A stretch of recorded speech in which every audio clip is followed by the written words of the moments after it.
क्या आप भी एक बेहतर इन्वेस्टर बनना चाहते हैं या कहीं ना कहीं ये सोच रहे हैं कि इन्वेस्टमेंट करें या ट्रेडिंग करें या डाउटफुल इन चीज़ों को लेके कि अगर इन्वेस्ट करें तो कहाँ करें, किस चीज़ में करें कि हमें एक हायर रिटर्न मिल सके, या 2024 में एक ऐसी एंट्री मारे शेयर मार्केट में जहां हम प्रॉफिट भी कमाएं और हमारा रिस्क टर्म जो हो वो भी कम से कम हो। अगर ये सारी चीज़ें हैं तो welcome to this video, because इस वीडियो में हम ये सारी चीज़ों पर डिस्कशन करेंगे, वो भी सिर्फ 5 टिप्स पे। Hello everyone, my name is Shashank and इस वीडियो में हम डिस्कशन करेंगे उन 5 टिप्स को जो आपको साल 2024 में एक बेहतर इन्वेस्टर बनने में मदद करेंगी। तो बने रहिएगा वीडियो के एंड तक। और अगर आपको ये वीडियो पसंद आती है या कोई भी आपको इससे यूजफुल नॉलेज मिलती है तो इसे लाइक और सब्सक्राइब शेयर जरूर करिएगा। ट्रेड जस्ट इन्वेस्ट, बिल्कुल सही पढ़ा आपने। तो यहाँ पे समझने वाली बात ये है कि हम अगर बिगिनर हैं तो हमें ट्रेडिंग की ओर नहीं जाना है, हमें इन्वेस्टमेंट करना है। अब दोनों में डिफरेंस क्या होते हैं? ऑल्दो दोनों चीज़ें आपको उसी प्लेटफॉर्म में मिलेंगी जिस प्लेटफॉर्म पे आप इन्वेस्टमेंट करेंगे या जिस प्लेटफॉर्म पे आप ट्रेडिंग करेंगे, लेकिन दोनों चीज़ों के लिए टेक्निकल नॉलेज चाहिए, दोनों चीज़ों के लिए अलग अलग स्पेसिफिक टाइम चाहिए। सो उन दोनों चीज़ों में हम पहले इन्वेस्टमेंट को इसलिए पकड़ेंगे बिकॉज इन्वेस्टमेंट ईजी होती है एज़ कम्पेयर टू ट्रेडिंग। अब ट्रेडिंग में आपको स्पेसिफिक हर चाहिए जहाँ पे आप लैपटॉप के सामने कॉन्स्टेंटली बैठे रहेंगे। आपको देखना पड़ेगा कब प्राइस बढ़ रहा है, कब घट रहा है, कब बढ़ रहा है, कब आपको एग्जिट करनी है, कब आपको लॉस से बचना है। तो वो सारी चीज़ें आपको ध्यान रखनी पड़ेंगी। इसके लिए बहुत ही टेक्निकल नॉलेज चाहिए, ठीक है। मैं ये नहीं कह रहा कि ये कठिन चीज़ है, मगर इनिशियली अगर आप इन्वेस्ट करने जा रहे हैं तो आपको बस ट्रेडिंग की ओर नहीं जाना है। ट्रेडिंग में भी इंट्राडे, ट्रेडिंग में भी फ्यूचर एंड ऑप्शन, ट्रेडिंग में भी buying put call whatever. So आपको लॉन्ग टर्म इन्वेस्ट करनी है। लॉन्ग टर्म मतलब ये नहीं होता है कि 2 या 3 साल या 4 साल, लॉन्ग टर्म होता है कम से कम 5 साल। तो 5 से 10 साल की आपको इन्वेस्टमेंट करनी है, ठीक है। ये बहुत ज़्यादा कॉम्प्लिकेटेड नहीं है। शेयर मार्केट में शेयर परचेज करना बहुत ज़्यादा कॉम्प्लिकेटेड नहीं है जितना कॉम्प्लिकेटेड ट्रेडिंग है। तो पहले हमें ये समझना है कि हमें ट्रेडिंग में बिल्कुल भी एंट्री नहीं मारनी है, हमें शेयर परचेज करने है, डिलीवरी लेनी है, ठीक है। नाउ पॉइंट नंबर 2, ये भी एक नेसेसरी पॉइंट है कि हमें मालूम हो कि हम क्या क्या डॉक्यूमेंट हमें चाहिए और किस तरह से हमें प्रिपेयर रहना है डॉक्यूमेंटेशन पार्ट में। तो ज़्यादा कुछ नहीं चाहिए, आपको एक पैन कार्ड चाहिए, ठीक है, जो कि आपकी टैक्स आइडेंटिटी होती है। What ever the amount of share you will be purchasing, और जो भी आप खरीदेंगे, जो भी आप बेचेंगे, वहाँ पे एक टैक्स लगता है। तो टैक्स आइडेंटिटी के लिए आपको पैन कार्ड चाहिए, राइट। उसके बाद आपको अपने शेयर होल्ड करने के लिए, शेयर को रखने के लिए एक डीमैट अकाउंट चाहिए, ठीक है। और तीसरी चीज़ जो आपको चाहिए वो एक एप्लीकेशन चाहिए जहाँ पे आप ट्रेडिंग कर सकें। तो अगर ये 3 चीज़ आपके पास है तो आप गुड टू गो है डॉक्यूमेंटेशन पार्ट से। नाउ टिप नंबर 3, बिल्कुल सही पढ़ा आपने कि आपकी रिस्क कैपेसिटी क्या है। देखिए, इन्वेस्ट हर इंसान करेगा। किसी को भी नॉलेज हो जाए कि यहाँ पे इन्वेस्ट करने से इतना रिटर्न मिलेगा तो वो हर इंसान तैयार हो जाएगा इन्वेस्ट करने के लिए। लेकिन अगर यही नहीं मालूम कि मेरी रिस्क कैपेसिटी क्या है, मेरे पे इसके अलावा और क्या एक्सपेंसेस हैं, या मैं किस टाइप का इंसान हूँ, किस चीज़ को झेल पाऊँगा, कितने लॉस को झेल पाऊँगा या कितने प्रॉफिट को मैं बेयर कर पाऊँगा, तो अगर यही आपको नॉलेज नहीं है तो आप कहीं पे भी इन्वेस्ट करेंगे तो वो आपका आउटकम वैसा नहीं होगा जैसा आप सोच के इन्वेस्ट कर रहे हैं, राइट। तो हमें यहाँ पे सबसे पहले ये डिसाइड करना है कि हमारी रिस्क कैपेसिटी क्या है। सबसे पहले दिमाग से ये बात निकाल दीजिए कि यहाँ पे आपको कोई देख रहा है या कोई जज कर रहा है कि अरे यार इस बंदे ने बहुत हाई रिस्क नहीं लिया, ये डरपोक है, ये ऐसा नहीं हो सकता। स्टुपिडिटी और करेज, ये 2 टर्म है, इन दोनों टर्म में बहुत बड़ा डिफरेंस है। एक होती है मूर्खता और एक होती है बहादुरी। दोनों में बहुत बड़ा डिफरेंस होता है, लेकिन बहुत महीन है, बहुत माइनर वे में इसको हम समझ सकते हैं, राइट। तो ये हमें समझना होगा कि कहीं ना कहीं बहादुरी दिखाने के चक्कर में हम बेवकूफ़ी नहीं कर रहे हैं। सो अपने रिस्क कैपेसिटी को समझना है कि कितना रिस्क हम ले सकते हैं और उस हिसाब से हमें इन्वेस्ट करना है। तो इस चीज़ को समझाने के लिए मैं आपको एक प्रिंसिपल बता रहा हूँ। अब ये प्रिंसिपल होता है 100 - X, जहाँ X का मतलब होता है आपकी एज, ओके। लेट सपोज आपने 8,000 रुपये हर मंथ इन्वेस्ट करने के लिए डिसाइड किए कि मैं 8,000 रुपये इन्वेस्ट करूँगा। अब 100 - X करते हैं अगर हम, तो 100 में से अगर आपकी एज अगर 25 है, अभी हम समझ लेते हैं, तो 100 - 25 यानी कि 75। तो 8,000 रुपये में से 75% अमाउंट हमें स्टॉक में इन्वेस्ट करना है। अब आप पूछेंगे 25% क्या करना है? 25% मैं आपको आगे बताऊँगा। तो 75% जो अमाउंट होगा 8,000 का, जो कि 6,000 6,000 रुपये हमें इन्वेस्ट करना है स्टॉक में, ठीक है। अब यहाँ पे सारा खेल होता है कि किस तरह से हम इस 75% को स्प्लिट करते हैं, जो कि हम बात करेंगे नेक्स्ट पॉइंट।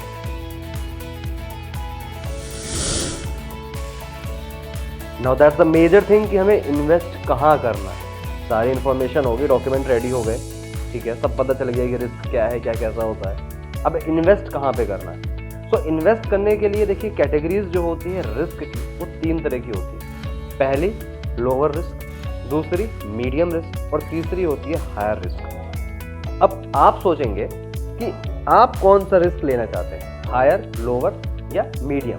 अब यहाँ पर रिस्क लेने के आउटकम, रिस्क लेने के जो रिजल्ट हैं वो भी अलग अलग हैं। लेट सपोज अगर आप एक ऐसे इंसान हैं जो लोअर रिस्क पसंद करते हैं, जो समझते हैं कि ठीक है रिटर्न मिल जाए, अच्छा रिटर्न मिल जाए, लेकिन अमाउंट डूबने की प्रोबेबिलिटी भी कम हो, है ना, और बहुत ज़्यादा लालच भी नहीं है, तो लोअर रिस्क में जो रेट ऑफ इंटरेस्ट होता है वो समवेयर अराउंड 12% होता है, ठीक है। अगर यही चीज़ हम मीडियम की ओर जाएँ, जो मीडियम रिस्क होती है, जो प्रोफाइल होती है, वो जो रेट ऑफ इंटरेस्ट वहाँ पे होता है वो होता है 15%। यही चीज़ अगर हम हायर रिस्क की ओर ले जाते हैं तो यहाँ पे जो रेट ऑफ इंटरेस्ट होता है वो होता है 18%, ठीक है। तो ROI आपको क्लियर हो गया कि कितना होता है तीनों प्रोफाइल्स में। अब एक रूल होता है जिसे हम कहते हैं रूल ऑफ 72। देखिए आप ये थोड़ी देर के लिए सोच सकते हैं कि बहुत ज़्यादा डिफरेंस नहीं है, 12% है, 15% है और 18% है।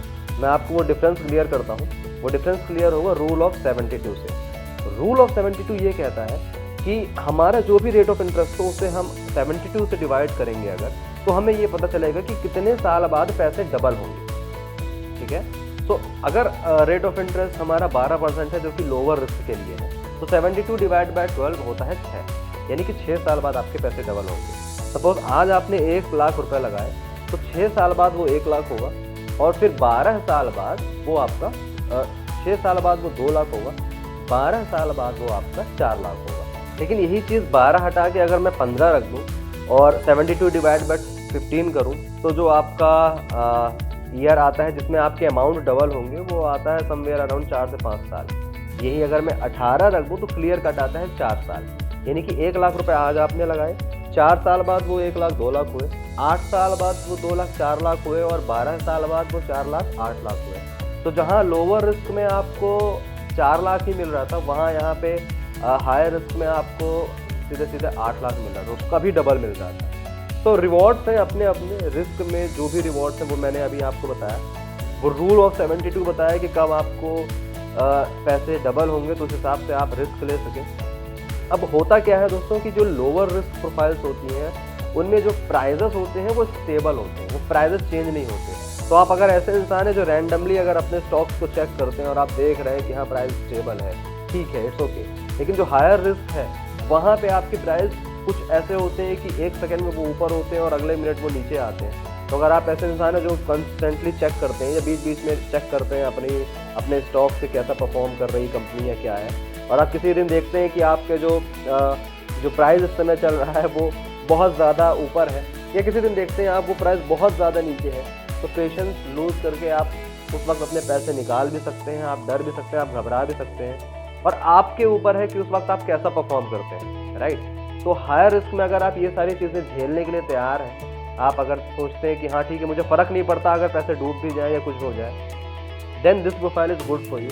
अदरवाइज कुछ लोग ऐसे भी होते हैं जो चाहते हैं कि मुझे एक स्टेबल लाइफ चाहिए, मुझे बहुत ज़्यादा इतनी मगजमारी नहीं चाहिए, मैंने अगर एक बार पैसे लगाए तो वो ठीक है, मैं इतने साल बाद देखूँ तो मुझे इतना रिटर्न चाहिए, कम रिटर्न हो चलेगा, तो उनके लिए लोअर प्रोफाइल सही होती है। और मीडियम नाम से ही क्लियर है कि यहाँ पे बस जो भी होता है वो सब कुछ मीडियोकर लेवल पे ही होता है, राइट। तो ये 3 चीज़ हो गई, 3 प्रोफाइल हो गई, लोअर रिस्क, हायर रिस्क और आपका मीडियम रिस्क, और यहाँ पे जो ROI मिलते हैं वो भी मैंने अभी आपको क्लियर किए।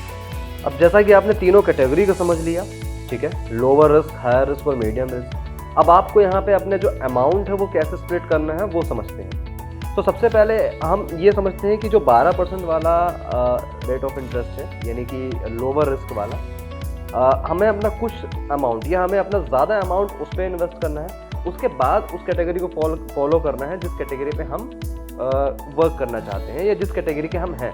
तो फॉर एग्जांपल मैं समझता हूँ कि 12% वाला जो रेट ऑफ इंटरेस्ट है, यानी कि लोअर रिस्क को हम पकड़ते हैं, ठीक है, वहाँ पे हम इन्वेस्ट करेंगे।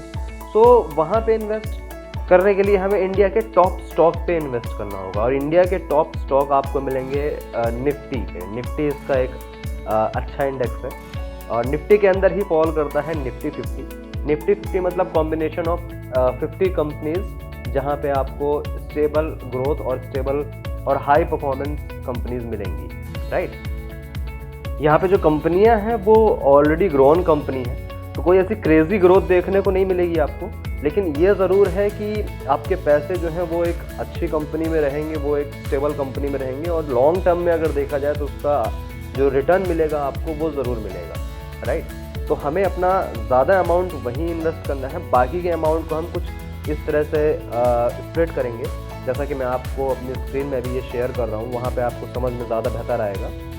सो जैसा आप देख सकते हैं कि निफ्टी 50 मिड कैप और स्मॉल कैप, ठीक है। सो निफ्टी 50 जहाँ पे रिस्क कम रहेगा, और मिड कैप जो थोड़ा बहुत रहेगा, और स्मॉल कैप में वो कंपनीज फॉल करती हैं जो कंपनी अभी मार्केट में नहीं आई है।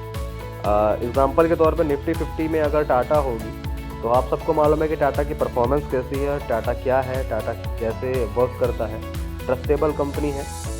वहीं स्मॉल कैप पे वो कंपनीज होगी जो अभी अभी रजिस्टर्ड हुई होंगी, जो अभी अभी लॉन्च हुई होंगी, या जिनका अभी टर्नओवर कहीं ना कहीं 400 से 500 करोड़ नई कंपनीज होंगी कुल मिला के स्मॉल कैप में, ठीक है।